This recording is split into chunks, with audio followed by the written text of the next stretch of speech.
I was dragged into the royal court in chains, and the first thing I noticed was that my family had already decided I was guilty. Honestly, that was almost impressive. I had not been questioned yet. No witness had spoken. No real proof had been shown. But my father sat on the throne with a face colder than winter stone. My older brother glared like a wounded hero, and the saintess stood in the middle of the hall crying into a silk handkerchief. Of course she was crying. Elira Tendel always cried at the perfect time. If tears were a weapon, this woman could probably conquer 3 kingdoms before lunch. I lifted my head, and the chains around my wrists gave a dull clink. The sound echoed through the giant marble hall. Hundreds of nobles watched from both sides, whispering behind jeweled fans and golden cups. Some looked shocked. Most looked entertained. My father's voice rolled across the court. Rowan Ashford, second prince of the empire, you stand accused of poisoning Crown Prince Cedric and plotting to seize the throne. I looked at my older brother. Cedric stood near the throne, pale but very much alive, wearing a white cloak that made him look like a tragic painting. His hand rested dramatically over his chest, even though the palace doctor had already said he would recover. I nearly laughed. I had spent 3 months tracking the poison meant for Cedric. I had followed smugglers, bribed apothecaries,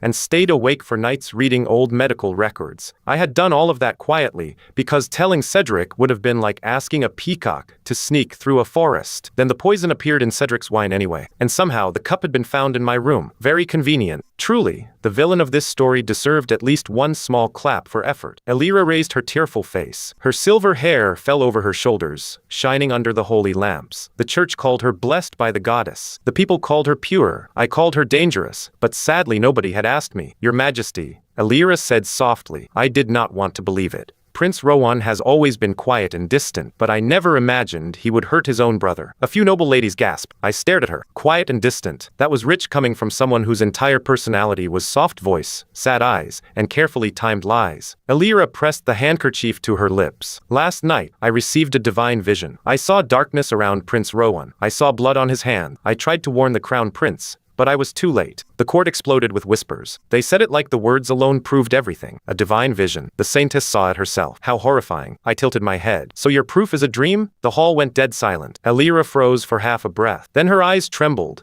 and she looked like someone had kicked a puppy in front of a temple. Cedric stepped forward angrily. How dare you mock the saintess after what you did? I looked at him with tired eyes. Brother, if I wanted you dead, I would not use poison so obvious a kitchen maid could find it. More gasps filled the room. Someone dropped a fan. Cedric's face turned red. You admit you know about poison? I admit I have a brain, I said. I understand that may sound suspicious in this palace. That did it. Half the court looked horrified. The other half looked like they wanted to laugh but enjoyed breathing too much. My father slammed his hand on the armrest. Enough. The whole hall shook with silence. I turned to him. For one foolish second, I hoped he would look at me like a son, not as a prince, just as the child who once followed him through the palace gardens holding a wooden sword. But Aldrich's eyes were cold. There was no father there today. Only the emperor. Elira has never lied to this family, he said. I almost smiled. That is a brave thing to say about someone you barely know. Elira flinched again, and the nobles whispered louder. She was good. I would give her that. Every time I spoke, she made herself look smaller. It was like watching a spider pretend to be a butterfly. My mother sat beside the throne with trembling hand. Empress Rowena had not said a word. Her eyes were wet, but she did not defend me. That hurt more than the chain. I looked at her, waiting. Just once, mother. Ask me if I did it. She lowered her gaze. That led to a little crack inside me. Cedric stepped closer, his voice full of anger and hurt. I trusted you. I slowly turned back to him. No, you didn't. Cedric froze. My voice stayed calm. You liked having nearby because I handled the ugly work you were too proud to touch. When nobles bribed guards, I found out. When merchants cheated the army, I found out. When someone sent poison into your household, I found out. Cedric's face changed slightly. I leaned forward despite the guards gripping my arms. I was protecting you, genius. Elira's expression flickered. Under all that holy light, there was the real woman, cold, angry, and afraid. Cedric opened his mouth, but Elira suddenly swayed. 2 priestesses rushed to catch her. Saintess, one cried. Elira clutched her chest. Please, stop. I cannot bear this hatred. Prince Rowan's darkness is pressing on my soul. I blinked slowly. That was the worst acting I had ever seen, and I had once watched Cedric pretend to enjoy a peace treaty dinner. The high priest stepped forward, his white robes dragging across the floor. Your Majesty, the saintess is suffering. Darkness reacts violently when exposed to divine truth. I looked at him. Or she skipped breakfast. A few young knights made choking noises. The high priest's face tightened. Blasphemy. No, that was sarcasm. Blasphemy would take more effort. My father stood. Instantly, every noble dropped into a bow. Every noble except me, because the chains made bowing difficult and my mood made it impossible. Aldrich looked down at me. Rowan Ashford, for the attempted murder of the crown prince and betrayal of the imperial throne, you are stripped of your title, your rank, and your rights as a royal. The words hit the hall like thunder. The nobles gasped again, because apparently that was their only hobby. I stared at my father. He continued, your name will be removed from the royal registry. You will be exiled from the capital before sunrise. My mother finally made a soft sound. Aldrich, the emperor, did not look at her. The sentence is mercy. Mercy, I tasted the word like ash. I had risked my life for this family. I had cleaned up their secrets. I had covered Cedric's mistakes, softened the emperor's enemies, and protected my mother from court schemes she never even noticed. And now they gave me mercy. How generous. Cedric looked away. My mother cried silently. Elira lowered her eyes, but I saw the tiny movement of her mouth. The saintess was smiling at a funeral she caused. I let out a quiet laugh. My father's eyes narrowed. You find this amusing? I lifted my chained hands slightly. A little. The court froze again. I looked at each of them. Then my gaze returned to Elira. You should have killed me, I said. Elira's smile vanished. A cold wave passed through the hall. Cedric snapped. Is that a threat? I looked at him with pity. No. It is advice. The guards yanked me back, but I kept staring at Elira. Because when someone innocent survives, I said, the truth starts walking. For the first time that day, Elira looked afraid. It wasn't enough for the nobles to notice, but enough for me to see. The guards dragged me from the court while everyone watched. Nobody moved to stop them, and nobody asked for one more piece of evidence. Behind me, Elira began crying again. Naturally. By sunset, I was no longer a prince. By midnight, I was bleeding in the snow outside the capital wall. The guards had taken my cloak, my boots, and the signet ring my mother gave me when I was 12. One guard had apologized before pushing me through the gate. The other had kicked me and told me not to crawl back. I remembered both faces. I believed in fairness like that. The snow fell harder as I walked along the frozen road. The capital glowed behind me, warm and golden. It looked beautiful from far away. Most rotten things did. I stumbled once, caught myself against a tree, and forced my legs to keep moving. I needed shelter. I needed a plan. I needed to stay alive long enough to make Elira regret waking up that morning. A branch cracked nearby. I stopped. The road was empty, but the forest beside it was too quiet. Then came the faint sound of metal sliding from leather. Assassins. I sighed. Really? I muttered. Exiled and murdered on the same night? That feels a little excessive. 3 masked men stepped from the trees. Their cloaks were white to blend with the snow. Their daggers were black to hide blood. Not amateurs, then. Someone had paid well. The tallest assassin spoke. Prince Rowan Ashford. I rubbed my numb fingers together. Former prince. Technically. The assassin paused. You will die here, the man said. I looked at the 3 daggers, then at my own half-frozen hands. Under normal circumstances, I could handle 3 men. I had trained since childhood, and unlike Cedric, I practiced with people who actually hit back. But tonight, my body was exhausted. My ribs screamed. My legs felt like wet paper. So naturally, this was a terrible time for murder. The first assassin lunged. I moved sideways, grabbed the man's wrist, and used his own momentum to slam him into a tree. The dagger fell into the snow. I kicked it up and caught it, because if the universe was going to be rude, I could be rude back. The second assassin attacked from the left, then rushed from behind. I twisted, but my injured ribs locked up. The dagger flashed toward my back. A black arrow was fired and hit the tree near us. I turned sharp. A black carriage stood on the road like it had appeared out of a nightmare. 4 dark horses pawed at the snow. The carriage door opened, and a woman stepped down wearing a long black coat lined with silver fur. Lady Cassia Blackthorn, the villainess of the Empire. At least, that was what every noble called her when they thought she could not hear. Cassia had midnight black hair, sharp violet eye, and the kind of calm face that made arrogant men suddenly remember urgent appointments. She carried no visible weapon, but 2 archers stood behind her carriage, bows already drawn. She looked at me injured in the snow. Then she looked at the assassins. Then back at me. My, she said. You look terrible, your highness. I pressed a hand to my wounded shoulder. Former highness. Cassia's lips curved. How efficient of them. I leave the capital for one evening, and the royal family throws away its only useful son. I stared at her. Most people would gasp panic, or pretend they had always supported me. Cassia simply sounded annoyed, as if the palace had delivered the wrong furniture. The tallest assassin tried to crawl away. Cassia did not even look at him. Do not move. He moved anyway. 1 arrow landed in the snow beside his face. He stopped moving. Smart man. Cassia walked closer to me. The snow did not seem to touch her, or maybe it was afraid of her. I would not blame it. You have 2 choices, she said. You can keep walking until you collapse and freeze, or you can get into my carriage. I looked at the carriage, then at her. Why help me? Cassia raised one brow. Because unlike your family, I enjoy checking facts before ruining lives. That answer was almost funny. My vision blurred for a second. Cassia noticed. Her expression changed, but only slightly. Also, if you die here,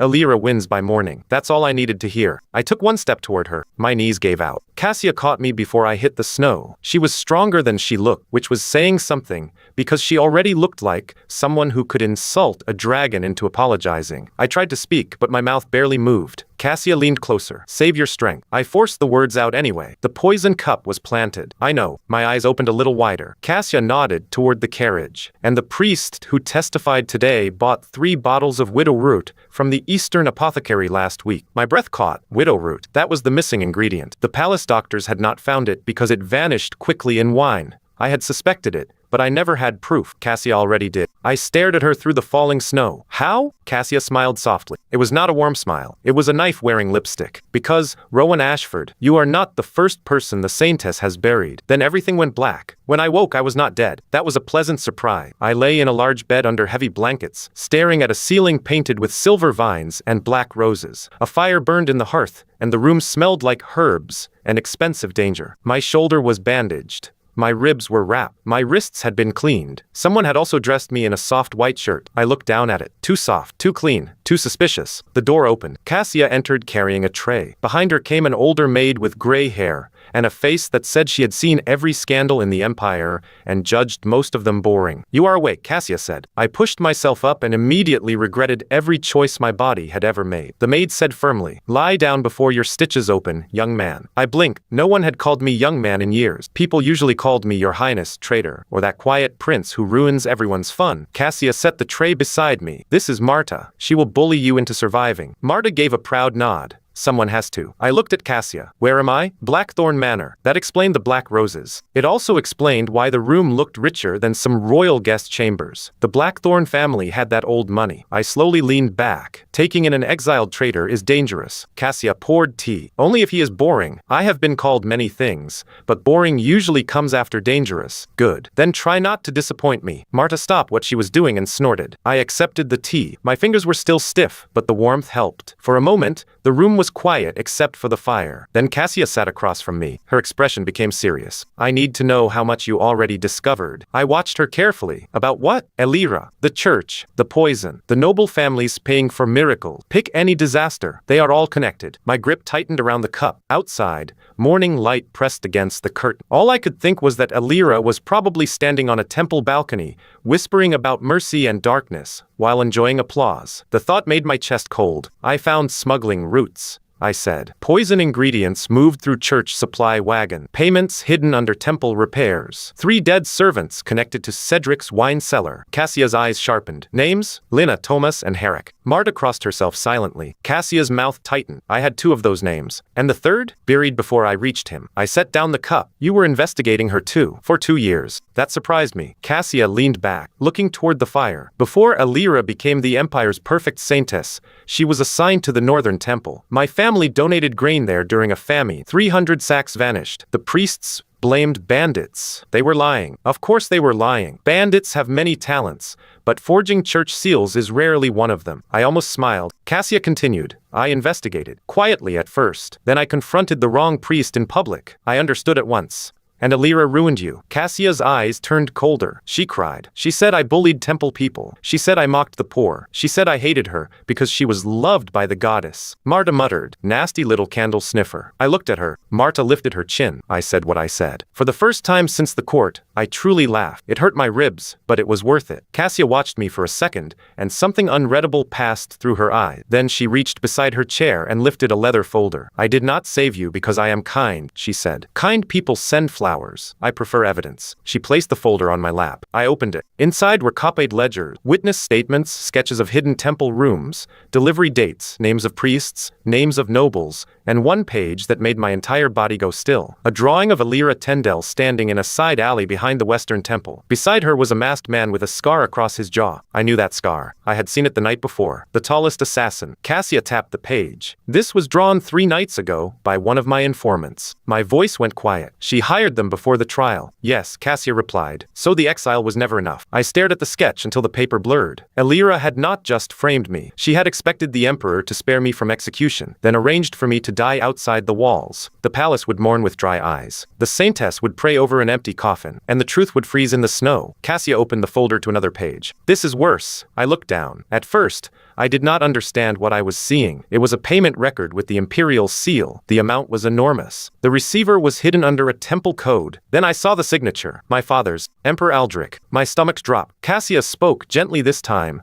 which somehow made it worse. The emperor has been funding the church's private operations for years. I shook my head once. No, he would not knowingly support Elira. I did not say he knew everything. Cassia's gaze did not move from my face, but he knew enough. The fire cracked loudly. I felt the room tilt beneath me. My father had thrown me away in court. That was betrayal. But this was different. This meant the palace and church were tied together in a way I had never seen. It meant Elira was not just a liar with pretty eyes and fake visions. She was protected by money, politics, and secrets old enough to have roots. I turned the page with stiff fingers. Another document waited underneath. This one had no royal seal. It had my name, Rowan Ashford. Below it were 3 words written in neat black ink. Asset to remove. The room went silent. Cassia watched me carefully. I read the words again. Once. Twice, 3 times. My family had not simply believed a lie. Someone inside the palace had signed off on removing me before the trial even began. I lifted my eyes to Cassia. How long have you known? Cassia's face was calm, but her voice was sharp enough to draw blood. Long enough to know your family did not just betray you. She turned one final page. At the bottom was a list of names. The emperor's advisor, the high priest, 2 royal guards, and Crown Prince Cedric's private secretary. Cassia looked straight at me. They sold you. The words hit me harder than the assassins had. They sold me. There is a very special kind of pain that comes when betrayal gets paperwork. I stared at the list of names until the ink started to blur. The emperor's advisor, the high priest, 2 royal guards, Cedric's private secretary. People who had walked past me every day. People who bowed to my face,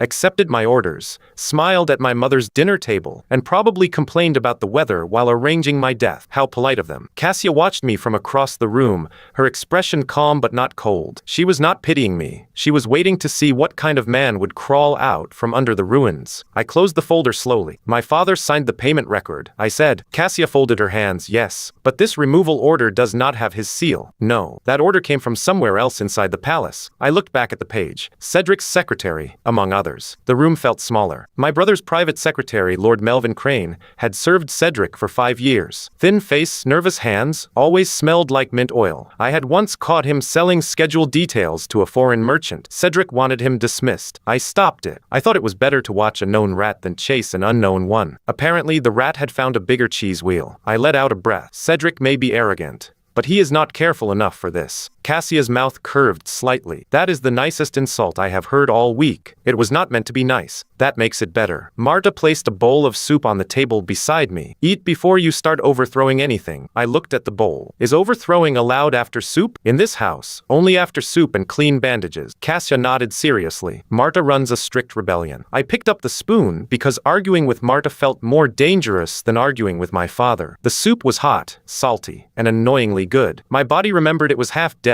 and suddenly became very interested in survival. Cassia waited until I ate a few bites before speaking again. Elira will make her first public move today. I paused. Already? She has to. If she waits, rumors grow teeth. By noon, she will visit the temple balcony and pray for your soul. I stared at her. Cassia's face stayed calm. She will call you lost to darkness. She will beg the people not to hate you. She will cry beautifully. The crowd will adore her. The church will collect donations in your name. I slowly set down the spoon. She is going to profit from framing me, of course. Why waste a good scandal? I leaned back against the pillows. My shoulder burned, my ribs ached, and I had never wanted to throw someone off a balcony more in my life. For legal reasons, preferably into a pile of hay. Then we stop her, I said. Cassia tilted her head. You can barely sit up. I can sit dramatically. That is half of politics. Marta pointed the spoon at me. You will not leave this bed today. I looked at Cassia for support. Cassia sipped her tea. Marta is right. Traitors everywhere. I narrowed my eyes. You brought me evidence and then expect me to nap? I expect you to think. I think better while ruining people. You will ruin people more effectively if you are not bleeding through my guest sheets. That was annoyingly logical. I hated when other people were annoyingly logical. That was supposed to be my job. Cassia stood and crossed the room to the window. She pulled the curtain aside. Morning snow covered the blackthorn gardens,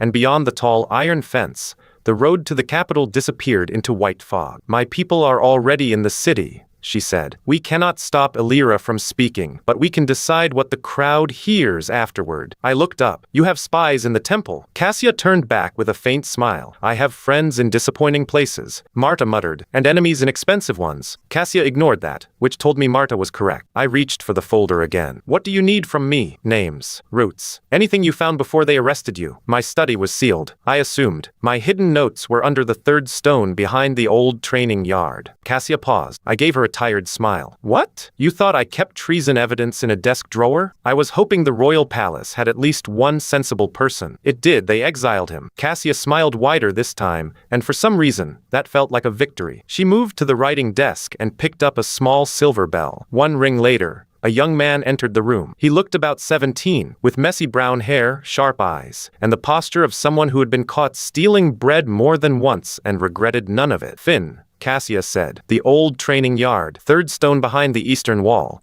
Retrieve everything hidden there. Avoid palace patrols. Finn grinned. So a normal morning. If you get caught, I will deny knowing you. Very loving, my lady. Try not to be memorable. Finn looked at me, then bowed with far too much excitement. Former Highness, big fan of your trial speech. The breakfast line was excellent. I blinked at him. Cassia sighed. Finn, he straightened. Right. Stealing first, compliments later. He vanished out the door before I could decide if I liked him. I looked at Cassia. Is everyone in your house like this? No, some are worse. That answer should have worried me. Instead, I felt something strange settle in my chest. Not peace. Definitely not safety. I was still an exiled prince hiding in the manor of a woman half the empire called evil. But for the first time since the trial, I was in a room where people saw the board clearly. No fake tears. No divine visions. No family members pretending betrayal was mercy. Just evidence, sarcasm, and soup. Honestly, I had survived on less. By noon, Cassia brought in a magic mirror. It was a flat oval of polished black glass set in a silver frame. When she touched the edge, mist rolled across the surface, and an image appeared. The main temple square. Thousands of people filled the streets below the white marble steps. Priests stood in perfect rows. Church banners waved in the cold wind. At the highest balcony stood Elira Tendel, glowing under a halo of golden light. I stared at the mirror. She really brought lighting. Cassia sat beside the bed. The church loves drama. Elira wore a white gown and a sorrowful expression. Her silver hair flowed behind her like a holy waterfall. If I did not know better, I might have thought she was grieving. Thankfully, I knew better. She lifted her hands, and the crowd fell silent. My beloved people, Elira began, her voice soft but carried by a spell. Today my heart is heavy. I folded my arms carefully. Her heart must be exhausted from all that acting. Marta stood behind us with fresh bandages. Do not insult acting. My niece performs in tavern, and she has never framed a prince. Fair point. Elira continued. Prince Rowan was born into light, yet darkness tempted him. We must not hate him. We must pray that his soul finds peace. The crowd murmured sadly. Someone in the front actually started crying. Amazing. I had been alive that morning, but apparently my soul had already packed a bag and left town. A priest brought forward a silver donation bowl. Cassia's eyebrows lifted. There it is. Elira placed both hands over the bowl. All donations today will go to the orphan shelters that Prince Rowan once supported, so even his fallen name may help innocent children. My jaw tightened. Those orphan shelters were mine. I had funded them with my own allowance since I was 15. Cedric called it sentimental. My father called it unnecessary. Elira had just turned them into a pretty box for temple money. Cassia noticed my expression. Careful. I am being careful. You look like you want to climb through the mirror. I would use the stairs. I am injured, not uncivilized. Before Cassia could answer, the image shifted. A young girl near the front of the crowd stepped onto a fountain base. She could not have been more than 12. Her coat was patched. Her face was thin. Her hands shook as she cupped them around her mouth. Saintess Elira. The girl called out. Is Prince Rowan really evil? The crowd turned. Priest stiffened. Elira smiled with painful gentleness. Child, evil can hide behind noble faces. The girl swallowed. But he paid for my brother's medicine. The temple said there was no money. Prince Rowan sent a doctor. The square went quiet. Very quiet. I sat up a little straighter. Cassia's eyes sharpened. Elira's smile did not break, but something behind it twitched. The girl continued. Braver now. And when the roof fell at the south shelter, Prince Rowan paid workers to fix it. He came at night, so nobody would praise him. Whispers spread through the crowd. Elira stepped forward. My dear child,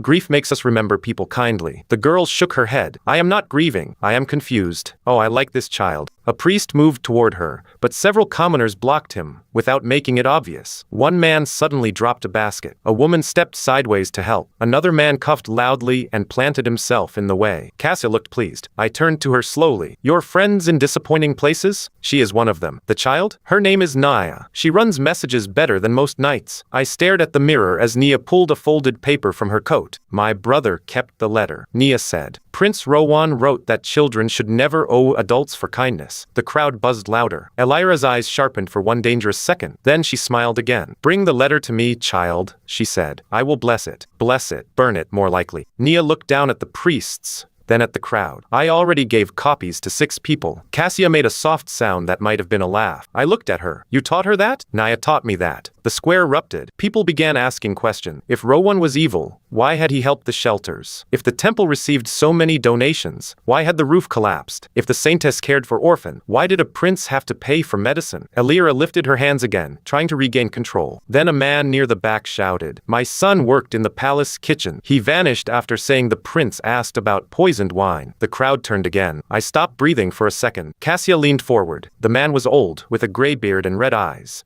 He held a small wooden token in his fist. My boy's name was Thomas, he shouted. The temple told me he ran away, but he loved his mother. He would never leave without sending word. Thomas, one of the dead servants. I felt the room go cold around me. Elira's face paled, but only slightly. The high priest stepped forward fast. This gathering is for prayer, not wild accusation. Then answer him, someone yelled. More voices joined. Where did the donations go? Why was the prince exiled so quickly? What happened to the kitchen boy? Elira pressed a hand to her chest. The golden light around her brightened. Oh, here came the miracle. I had seen that glow before. At state ceremonies, at healing events, at every public appearance where Elira needed people to stop thinking and start clapping. Cassia stood quickly. Watch the left pillar. I looked. Behind Elira, half hidden by a carved angel, a small crystal device pulsed with gold light. Magic tool, not holy power. A cheap little sun pretending to be the goddess. The light washed over the crowd. People began to quiet. Their faces softened, their anger turning foggy. I gripped the blanket. She is calming them by force. Yes. Can you break it? Cassia smiled.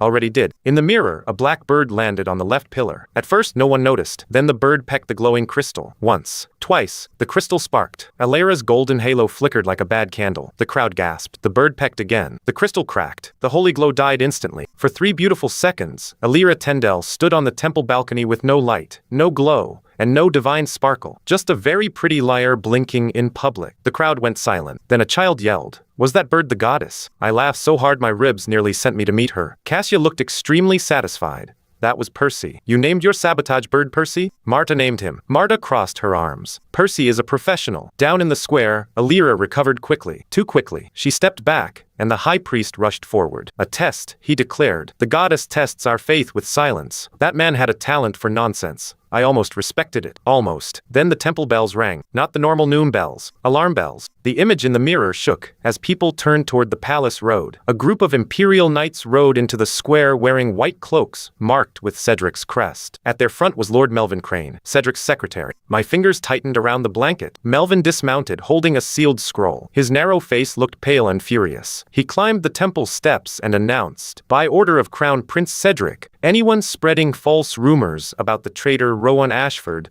will be arrested for sedition. The crowd recoiled. There it was. The palace protecting the church before the questions could grow legs. Melvin looked up at Elira and bowed deeply. Saintess, His Highness sends his protection. Elira's smile returned. Small, sweet, poisonous. I slowly turned to Cassia. Did Cedric order that? Cassia did not answer immediately. That was answer enough. She touched the mirror, and the image zoomed closer to Melvin's hand. A ring glittered on his finger. Silver band, blue stone, tiny crack on the left edge. I knew that ring. Cedric gave it to him after the border treaty. Melvin has access to Cedric's seal, I said. And his messenger hawks, Cassia added. So any order could look like Cedric sent it. Exactly. The old anger inside me shifted. It became colder, cleaner. Cedric was still a fool. A loud, proud, saintess-worshipping fool with the emotional depth of a decorative plate. But someone was using his name. Someone was steering him. And if I knew my brother, he probably had no idea his private secretary had just threatened half the capital in his name. Melvin ordered the knights to seize Nia first. The little girl backed away. The crowd hesitated. They were angry, but imperial knights were still imperial knights. A sword had a way of ending debates. One knight grabbed Nia by the arm. I moved before thinking and nearly tore my stitches open. Cassia's hand caught my shoulder. Stay down. He is taking her. No, he is making a mistake. In the mirror, Nia looked looked terrified for exactly 1 second. Then she bit the knight's hand. Hard. The knight yelped and let go. Nia ducked under his arm and vanished into the crowd like a rabbit with tax problem. People surged around her, blocking pursuit. Melvin's face twisted with rage.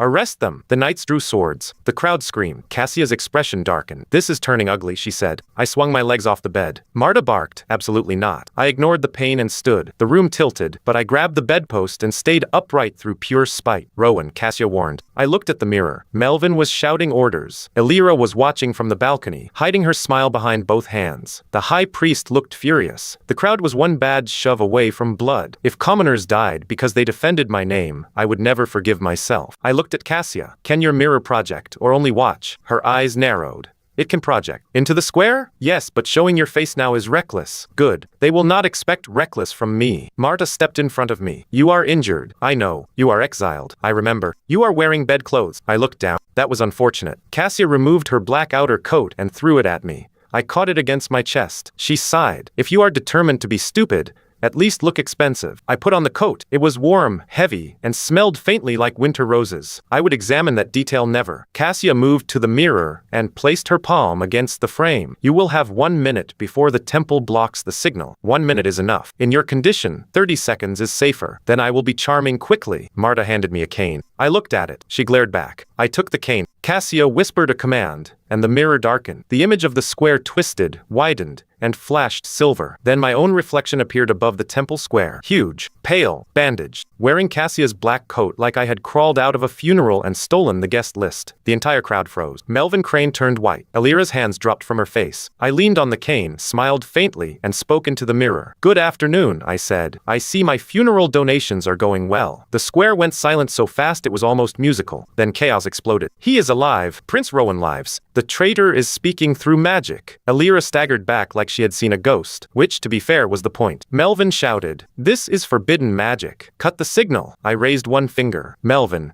you should calm down. Panic makes guilty men sweat, and your forehead is becoming very honest. A wave of shocked murmurs rolled through the crowd. Melvin's mouth opened and closed. Excellent. Public humiliation was truly a healing art. I looked at the people below. Citizens of the Empire, I will not ask you to believe me because I am a prince. I am not one anymore. I will ask you to believe your own eyes. Cassia moved beside the mirror and fed it the first image. The drawing of Elira meeting the scarred assassin appeared beside my face, massive and clear. The crowd gasped. Elira's face drained of color. I spoke calmly. This man attacked me outside the capital last night. This drawing was made 3 nights ago, before my trial, after a meeting behind the Western Temple. The high priest roared, "Lies!" I smiled. "Your Grace, you shout like a man who recognizes the alley." People turned toward him. His face went purple. I continued. I was exiled before sunrise. Yet assassins were waiting for me before the snow even covered the road. Either they are wonderful guessers, or someone arranged my death before judgment was given. The crowd grew louder. Melvin drew his sword. "Do not listen to him." I looked at him. "Lord Melvin Crane,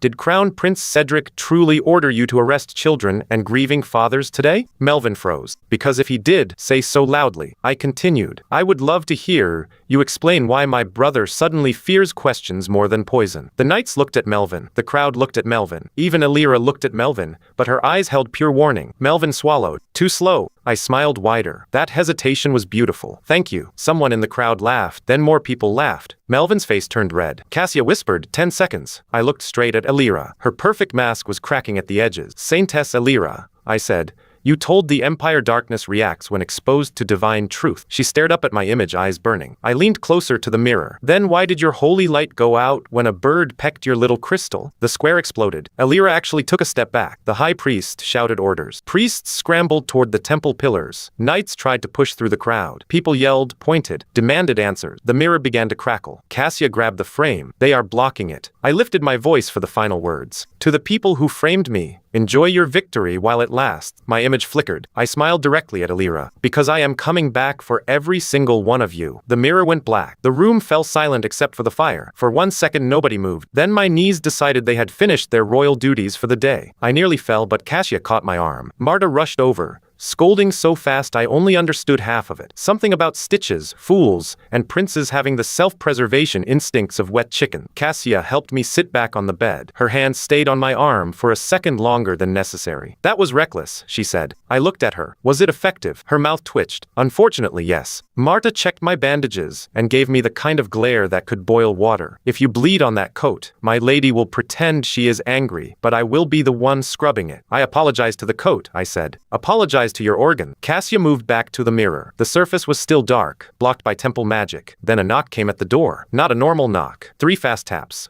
2 slow, 1 fast. Cassia's expression changed instantly. Marta went still. I noticed both reactions and reached for the dagger hidden under the folder. Cassia noticed that too, but did not stop me. Enter, she said. Finn slipped into the room, breathless and covered in snow. His cheek was scratched, his sleeve was torn, and he held a wrapped bundle tight against his chest. I got the prince's notes, he said quickly. The palace patrols were everywhere, but I got them. Cassia stepped forward. What happened? Finn looked at me, then at the door, then back at me. Your former highness, he said, you have a much bigger problem. I tightened my grip on the dagger. Be specific. Finn swallowed. Crown Prince Cedric just issued a public order, he said. He says, Lady Cassia Blackthorn kidnapped you, bewitched you, and forced you to spread lies against the saintess. The room went cold. Cassia's face did not change. Mine did. Finn held up the bundle with shaking hands. And there is more, he said. The crown prince is leading knights here himself. They are coming to burn Blackthorn Manor before midnight. Finn's words landed in the room like a torch dropped on dry straw. Cedric was coming to burn Blackthorn Manor before midnight. For a moment, nobody spoke. The fire cracked in the hearth. Snow tapped softly against the window. Somewhere outside, a horse neighed like even the animals understood the day had gone completely insane. I looked at Cassia. Her face was calm, too calm. That was when I realized something important about Lady Cassia Blackthorn. When normal people got angry, they shouted. When Cassia got angry, the room became polite out of fear. Marta crossed her arms. Burn the manor? This manor? Finn nodded quickly. That is what the order says. Marta's eyes narrowed. Over my polished floors? I almost laughed, but my ribs threatened to resign. Cassia held out her hand. The order. Finn gave her a folded paper sealed with wax. The red mark on it was Cedric's falcon crest, my brother's official seal, the one used for military action. Cassia broke it open and read. I watched her eyes move across the page. Not fear, calculation. That was comforting, in the way a sharpened blade on your side was comforting. She handed the paper to me. The words were bold and dramatic, because Cedric never used 5 words when 30 angry ones could do the job. By order of Crown Prince Cedric Ashford, Lady Cassia Blackthorn is accused of kidnapping the exiled traitor Rowan Ashford and using forbidden magic to attack the Holy Church. Blackthorn Manor is to be searched. If resistance is shown, the property is to be seized and destroyed. I read it twice, then I looked at Finn. Did Cedric say this himself? Finn shook his head. The order was posted at the West Barracks by Lord Melvin. Of course, that meant scented rat again. I tapped the seal. This is real. Cassia's eyes lifted to mine. Can Melvin use it without Cedric? He should not be able to. But he can. Yes. Marta clicked her tongue. Royal security sounds like a wet paper door. Sadly, I said. That is offensive to paper. Cassia walked to the window. Snow painted the gardens white, but beyond the iron fence, the road toward the capital was dark. Too dark. No lanterns yet. No knights yet. We had a little time. Not enough for safety. Enough for trouble. Cassia turned back. How many knights will Cedric bring? If he thinks you kidnapped me and attacked Alira? I leaned back, ignoring the pain in my shoulder. At least 50. Maybe more if Melvin feeds his temper properly. Finn winced. I saw 3 squads gathering. That is more than 50. Close to 80. Marta muttered something about feeding all 80 of them poison soup. Cassia looked at me. Can Cedric be reasoned with? I looked down at the order. My brother was proud, hot-headed, easily flattered. When he believed something, he charged at it like a bull in armor. But he was not cruel for fun. That was the annoying part. If Cedric had been evil, this would be simple. I could put his name on the enemy list and move on. But Cedric was not a mastermind. He was a sword being swung by someone else. And swords were dangerous even when they did not know who held them. He will not listen in front of his men, I said. Why? Because then he would have to admit he might be wrong. Cassia nodded slowly. So we make him choose between pride and proof. That sounds elegant. Painful, but elegant. I understood at once. If Cedric came here privately, Melvin could twist anything. If Cedric attacked and later realized the truth, it would be too late. But if nobles, Nobles, merchants, servants, and commoners all saw what happened. Cedric would not be able to bury it under palace language. Public betrayal needed public correction. And honestly, after my trial, I was developing a taste for dramatic entrances. Finn lifted the bundle he had taken from my old hiding place. I brought your notes. Also, there was something else under the stone. I frowned. Something else? He unwrapped the cloth. Inside were my coded notebooks, 2 narrow ledgers, a small knife, and a sealed letter I did not recognize. The wax on the letter was blue, my mother's color. My hand went still. Cassia noticed immediately. What is it? I did not put that there. I reached for the letter. My name was written across the front in my mother's handwriting. Rowan. Just that. No title. No formal address. My throat tightened before I could stop it. That was unfair. A single word should not hurt that much. I broke the seal carefully. The letter inside was short. My son, if you are reading this, then my fear was right. There are things inside the palace I cannot say aloud. The walls carry voices to the wrong people. I do not know who can be trusted. Do not trust the high priest. Do not trust Lord Melvin Crane. Do not trust any miracle that demands silence. If danger reaches you, find Cassia Blackthorn. I failed her once. I pray I will not fail you too. Mother. The room blurred for 1 second. I read the letter again. Then again. My mother had known something. Not everything. Maybe not enough to save me, but enough to be afraid. Enough to hide a warning where only I would find it. And she had written Cassia's name. I looked up slowly. Cassia's expression had changed. For the first time since I met her, she looked caught off guard.